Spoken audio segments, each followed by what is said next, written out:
So basically जो आपका second experiment है वो कंप्यूटेशनल केमिस्ट्री बेस्ड है और जिसमें आप मॉलिक्यूलर डॉकिंग और एडीएमटी स्टडीज़ कर रहे हैं, सम ऑफ द बायोमॉलिक्यूल्स और some of small molecule. So the first question arises why this is required. So आज की डेट में ड्रग डिस्कवरी में या फार्मास्यूटिकल साइंसेज में there are lot of challenges which increases the development cost. It took around 5 to 8 years for a single drug development. The failure rate is quite high. So the computational studies give, advantage to these challenges. It can calculate or it can screen out many molecules at once. There is limited charge of software in place of clinical and non-clinical studies.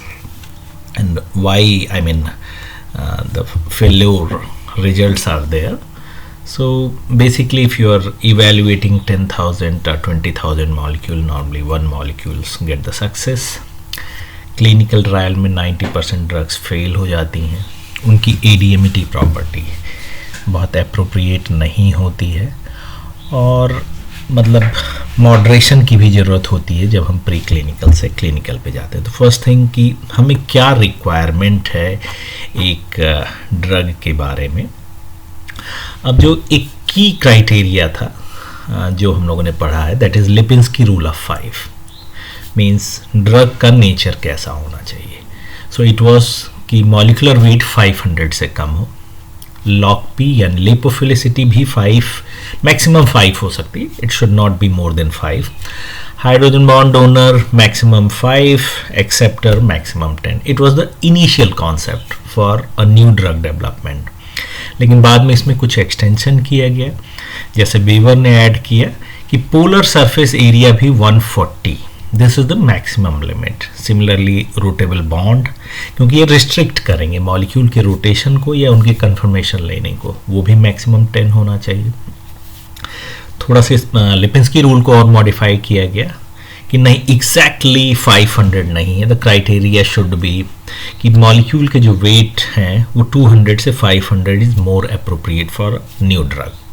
और lipophilicity और log D value 1 to 4 के range में होनी चाहिए.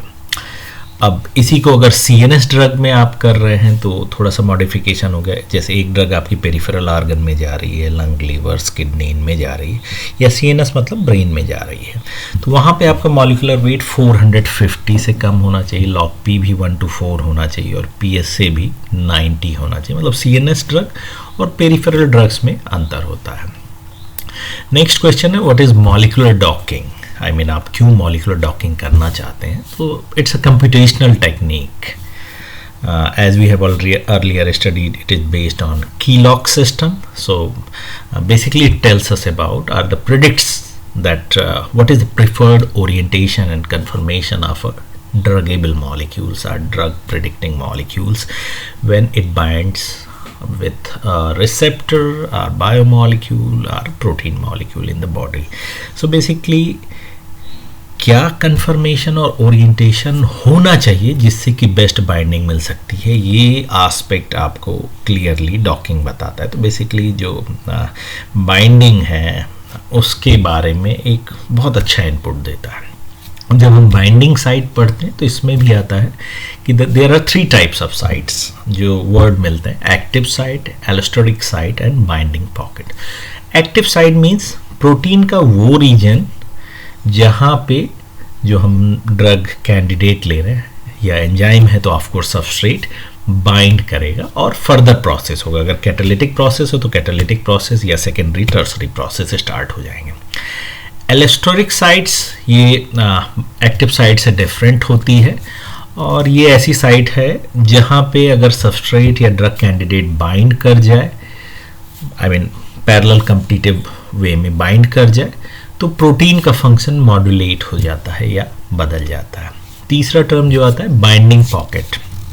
तो binding pocket को protein या receptor के 3 डायमेंशनल स्ट्रक्चर में समझना ज़्यादा ज़रूरी है कि 3 dimensional cavity loops are the surfaces जो थोड़े से जिसको हम कहेंगे कि yes there is some group some structure where molecule can stay away, मतलब ऐसा खांचा जहाँ पे मॉलिक्यूल रुक सकता है या जो एरिया मॉलिक्यूल्स को एकोमोडेट करता है। अगर फ्लैट स्ट्रक्चर होगा या मॉलिक्यूल का बिल्कुल फ्लैट स्ट्रक्चर है तो वहाँ पे बाइंडिंग पॉकेट अप्रोप्रिएट नहीं होगा, क्योंकि बाइंडिंग साइट या बाइंडिंग पॉकेट के लिए जो जनरल कि उसका एक सफिशिएंट वॉल्यूम होना चाहिए। उस एरिया में जो रेजिड्यूज आ रहे हैं या मॉलिक्यूल आ रहे हैं उसमें हाइड्रोफोबिसिटी या हाइड्रोफिलिसिटी के बीच में बैलेंस होना चाहिए, और ऑफ कोर्स ऐसे एटम्स होने चाहिए जो हाइड्रोजन बॉन्ड बना सके, मतलब वीक बॉन्ड जो उस प्लेस पे मॉलिक्यूल को रोक सके वीक बॉन्ड के through. Of course strong bond नहीं बनना चाहिए लेकिन वीक बॉन्ड के थ्रू रोक सके। अब जब हम स्टडीज़ पढ़ते हैं तो जो इम्पॉर्टेंट इंट्रैक्शन यानी वीक इंट्रैक्शन देखने होते हैं हमें during the docking between ligand and protein, वो होते हैं hydrogen bond, electrostatic, van der Waal and hydrophobic. अगर एरोमेटिक नेचर का है तो पाई पाई स्टैकिंग या कैटायन पाई स्टैकिंग भी होता है। बेसिकली लास्ट में हमें एक स्कोर मिलता है, जिसके बेसिस पे हम बाइंडिंग एस्पेक्ट को कैलकुलेट करते हैं कि maximum score means maximum binding. ये एक एल्गोरिथ्म होती है, स्कोरिंग फंक्शन और मैथमेटिकल एल्गोरिथ्म या इक्वेशन होती है कि कितनी बाइंडिंग पॉकेट में उस मॉलिक्यूल की होगी, यानी टारगेट साइट पे जब मॉलिक्यूल पहुंचेगा तो वीक फोर्सेस से, I mean weak forces like van der Waal, electrostatic, weak electrostatic, hydrogen bond से कितना वहाँ पे बाउंडेड होगा। अब अगर डॉकिंग के टाइप कहें, आई मीन ये जो प्रोटीन और लिगेंड की बाइंडिंग हो रही है या तो रिजिड होगी या फ्लेक्सिबल होगी, यानी प्रोटीन को हम रिजिड स्थिर मानेंगे, आई मीन उनके कंफर्मेशन को हम ज़्यादा नहीं चेंज करेंगे, एज्यूम कर लेंगे कि इसी पे है। इंड्यूस फिट में थोड़ा सा हम फ्लेक्सिबिलिटी प्रोवाइड करते हैं। So of course induce fit का मतलब if we have given flexibility to the protein it means lot of conformation and the changes are possible, तो इसमें थोड़ा सा टाइम लग सकता है या एरिया आपको कम सेलेक्ट करना पड़ सकता है। अब इसी तरह नेक्स्ट है आपका ADMET।